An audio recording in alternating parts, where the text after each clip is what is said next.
On August 5, 2019, in the quiet town of Asheville, North Carolina, a young couple, named Daniel Carter and Emily Roberts, celebrated the beginning of their new life together. They had just been married. In a small, intimate ceremony attended by close friends and family, the wedding was held at a countryside venue just outside the town, surrounded by rolling hills and warm summer skies. For many who knew them, Daniel and Emily seemed like the perfect match. They had dated for nearly 2 years, and from the outside their relationship looked stable and loving. Daniel, 32 years old, worked as a construction manager. He was known as a calm, responsible man who rarely showed anger or frustration. People described him as quiet but kind-hearted. Emily, 29 years old, worked as a freelance graphic designer. She had moved to Asheville 4 years earlier and quickly built a successful career working from home. To those who met her, Emily was friendly, creative, and always full of life. They met through an online dating app in late 2017 and bonded over their shared love of travel, hiking, and art. Their relationship progressed quickly, and by the end of 2018, Daniel proposed. Emily said yes without hesitation, and soon after they began planning a future together. During their relationship, Daniel believed he knew everything about Emily. She shared stories about her childhood, her struggles moving to a new city, and her dreams for the future. However, there was one secret that Emily had never shared, something from her past that she thought was behind her forever. Emily was a transgender woman, assigned male at birth. She had transitioned fully in her early 20s, completing both her social and medical transition before moving to Asheville. In her new life, she rarely spoke of her past, choosing instead to live privately and quietly.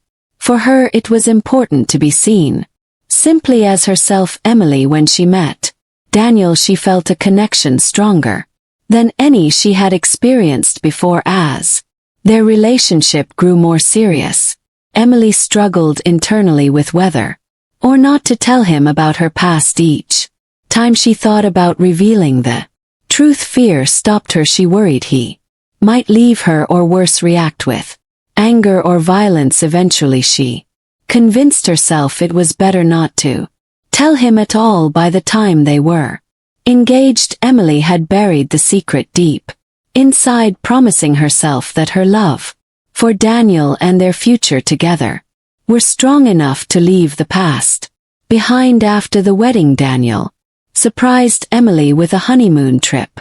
They planned a one-week vacation to Blue Ridge Mountains, a place Emily had always wanted to visit. The couple checked into a cozy rental cabin on August 7th, looking forward to peaceful days in nature, away from the noise of the world.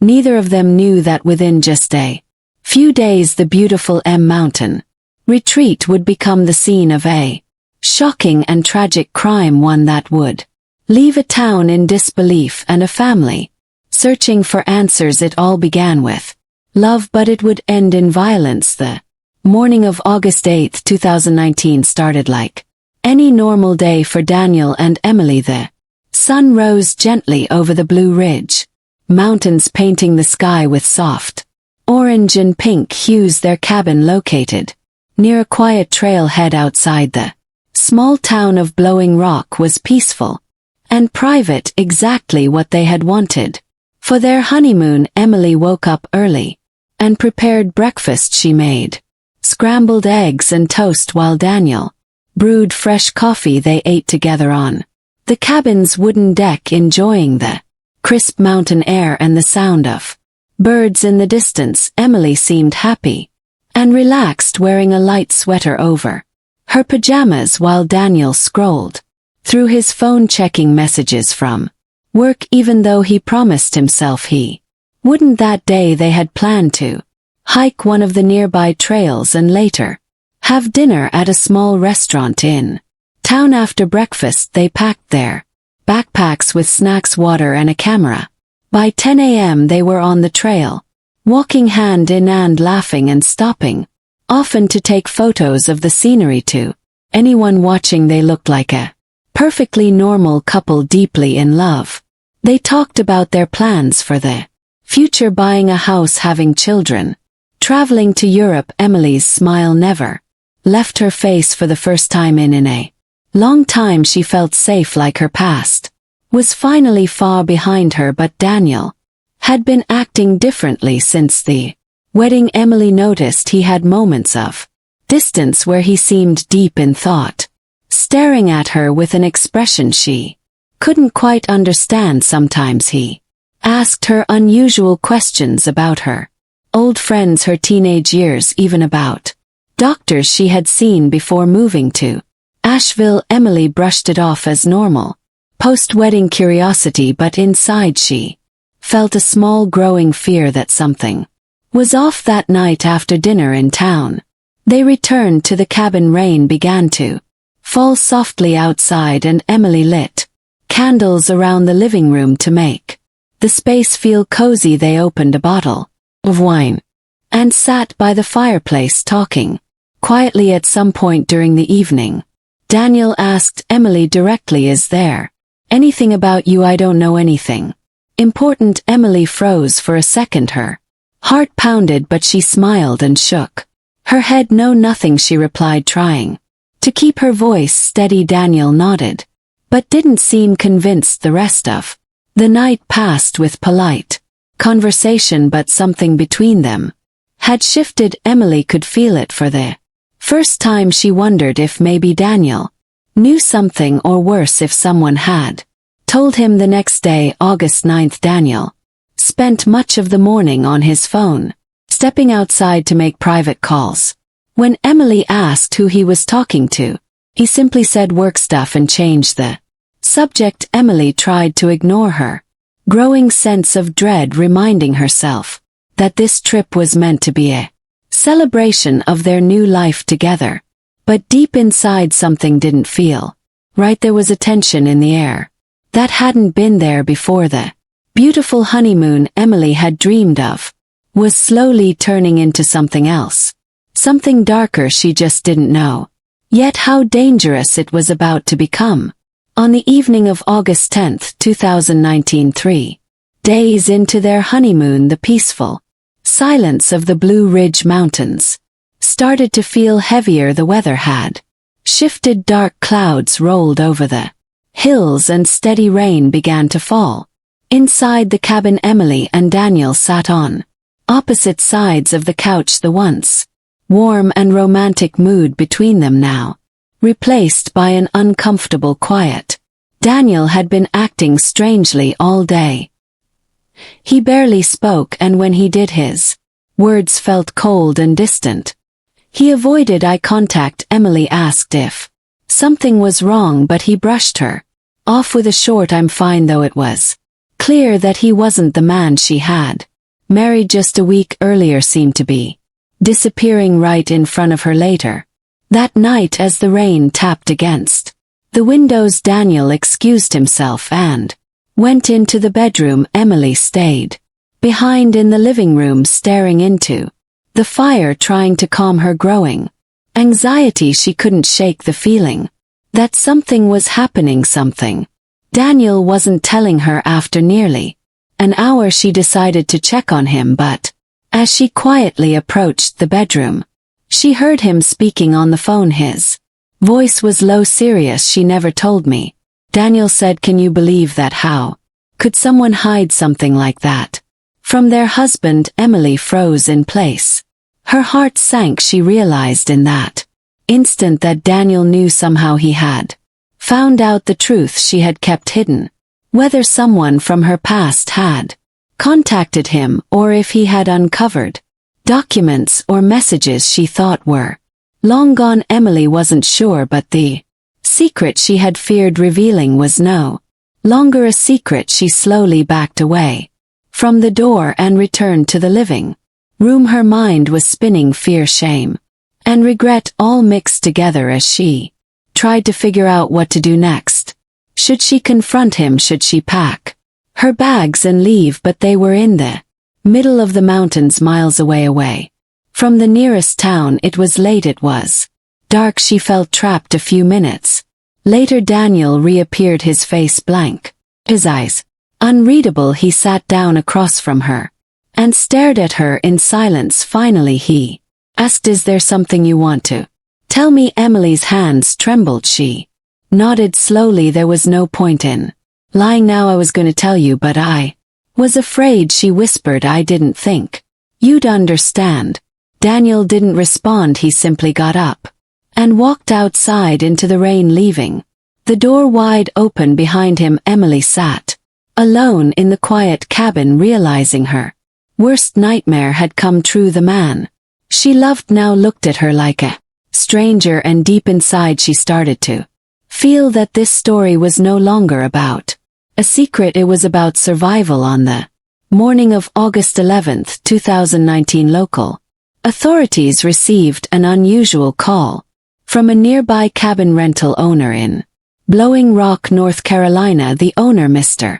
Harold Jenkins, reported that his guests, Daniel and Emily Carter, had not checked out as scheduled. Repeated phone calls to the cabin had gone unanswered, and their car was still parked outside untouched since the day before. Worried that something might be wrong, Mr. Jenkins contacted the Watauga County Sheriff's Office. By 10 a.m. 2 deputies were dispatched to the property to perform a welfare check. The rain from the previous night had left the area muddy and quiet. The air felt heavier than usual. When the officers arrived, they immediately noticed that the front door of the cabin was slightly open. One of the deputies called out, "Sheriff's office, is anyone inside?" But no answer came. Proceeding with caution, they entered the cabin.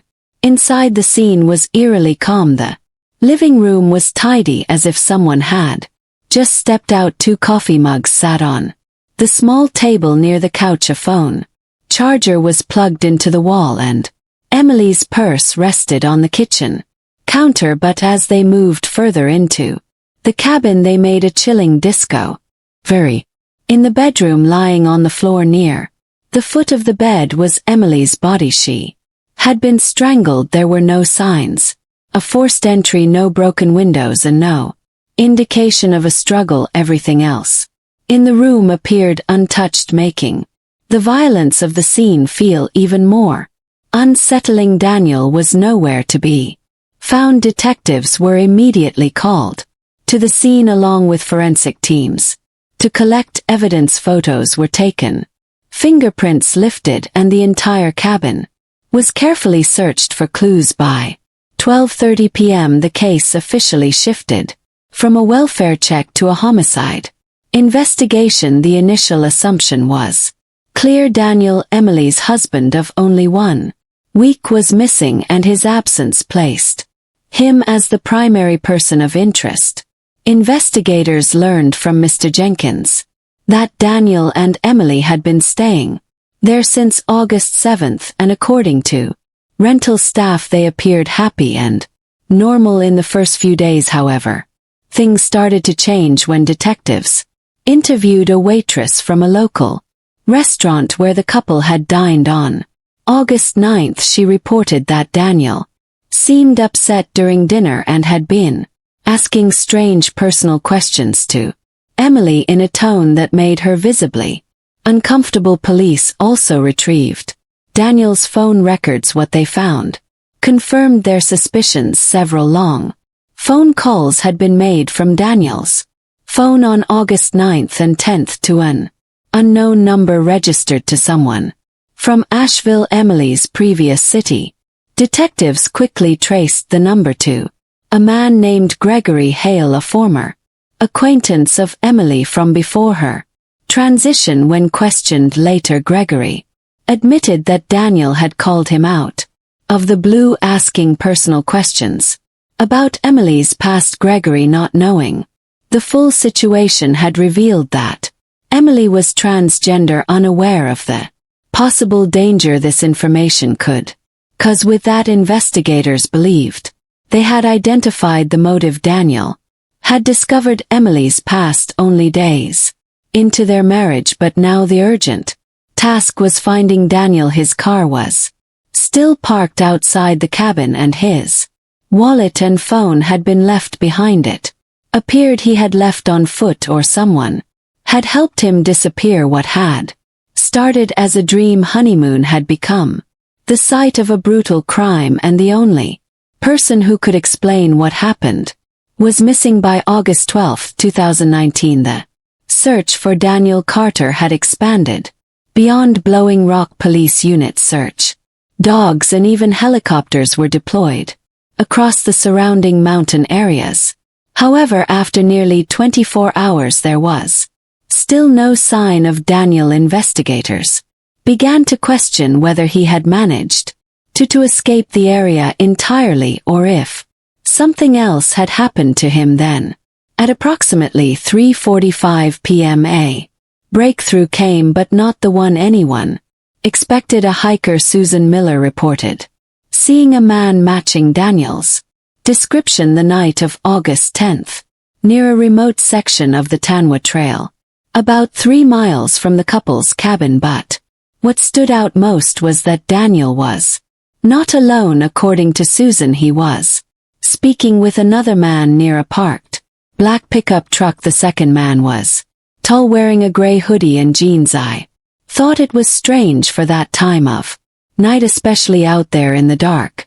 Susan told authorities they looked like they were arguing. This was the first indication that Daniel might have had help leaving the scene, or perhaps someone was involved in Emily's death as well. Digging deeper, detectives checked nearby gas station security cameras along the highway leading out of Blowing Rock. Footage from the early morning of August 11th showed the same black pickup truck traveling westbound, but the driver was alone and it wasn't Daniel. The license plate led police to a man named Matthew Green, a local mechanic with a criminal history involving assault and illegal firearm possession. When police brought Matthew in for questioning, the investigation took a shocking turn. At first, Matthew denied knowing Daniel, but after only a few minutes of pressure, his story crumbled. Matthew admitted that Daniel had contacted him 2 days earlier through a mutual friend. Daniel, he claimed, was looking for a way out and seemed desperate. According to Matthew, Daniel offered him money in exchange for help disappearing after handling some personal business. But Matthew's next statement changed everything. I never thought he'd actually kill her. Matthew confessed he just told me he found out something bad about his wife and needed to disappear afterward. I thought it was just a divorce or something, not this. Matthew then revealed that after Emily's death, Daniel met him at the trailhead, paid him $1,000 in cash and asked to be driven to a remote bus station in Johnson City, Tennessee, about 90 miles away. Investigators confirmed Matthew's route and found surveillance footage of Daniel boarding a bus at 5:15 a.m. on August 11th. The bus was heading to Atlanta, Georgia. This discovery sent the case spiraling. What began as a local homicide was now an interstate manhunt. Daniel wasn't just missing, he was on the run.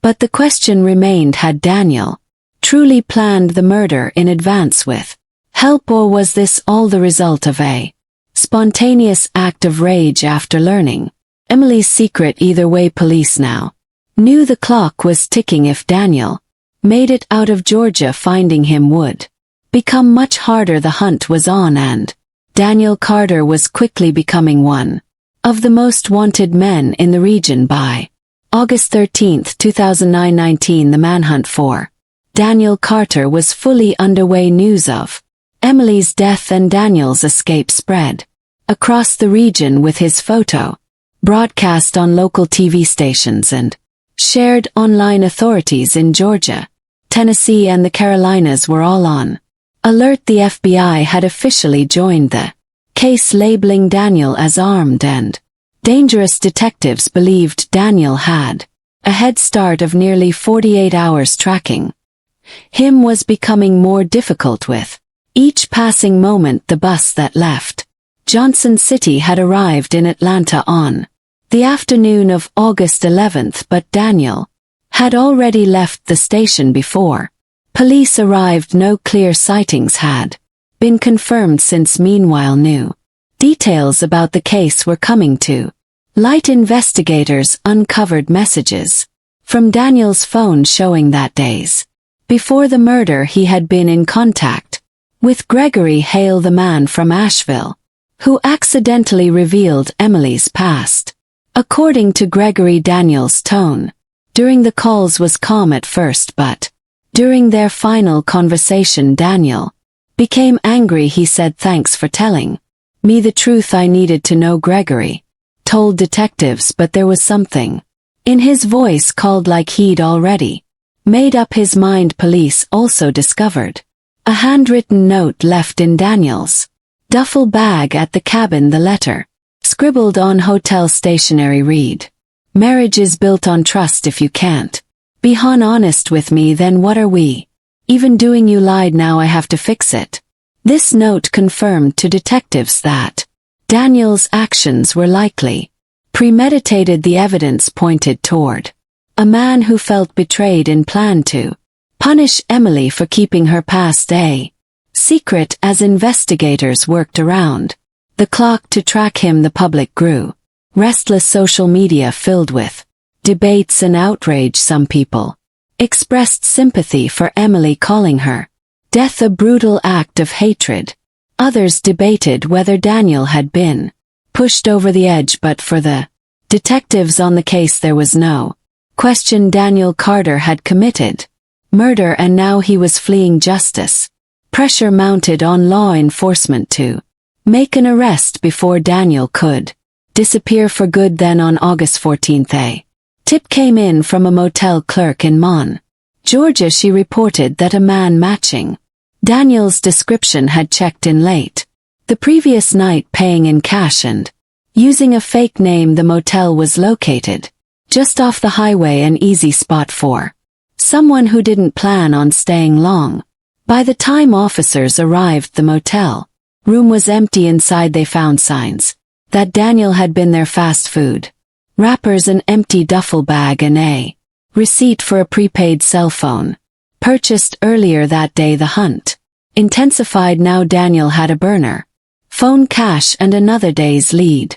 Detectives feared the worst. If Daniel reached Florida or moved farther south, he could vanish into larger cities, blending into the crowd or slipping across the border. Back at the sheriff's department in Watauga County, lead investigator Detective Mark Phillips gathered his team. "This isn't just about finding a fugitive anymore," Phillips said. "This is about stopping a man who has nothing left to lose." With every hour, Daniel seemed to grow smarter, changing vehicles, using cash, avoiding cameras. But law enforcement knew one thing for certain: people on the run always make mistakes, and Daniel's would come soon. On the morning of August 16, 2019, nearly a week after Emily Carter's murder, authorities finally caught a break. At 7:20 a.m., a gas station clerk in Valdosta, Georgia, near the Florida border, reported a man acting nervously while buying supplies. The man paid in cash, kept his hoodie pulled low over his face despite the heat, and left quickly in a dark sedan with no license plates. The clerk recognized the man from the news and immediately called 911. By 8 a.m., law enforcement from multiple agencies, including local police, state troopers, and FBI units, began setting up roadblocks along major highways leading into Florida. Helicopters were deployed, and officers spread out across nearby motels and rest stops. At 9:45 a.m., just outside of Lake Park, Georgia, a patrol officer spotted the dark sedan parked at the edge of a rest area. The engine was still running, but the vehicle appeared empty. Approaching with caution, officers found Daniel Carter sitting alone on a bench nearby, staring out across the highway when officers ordered him to stand and put his hands where they could see them. Daniel didn't resist.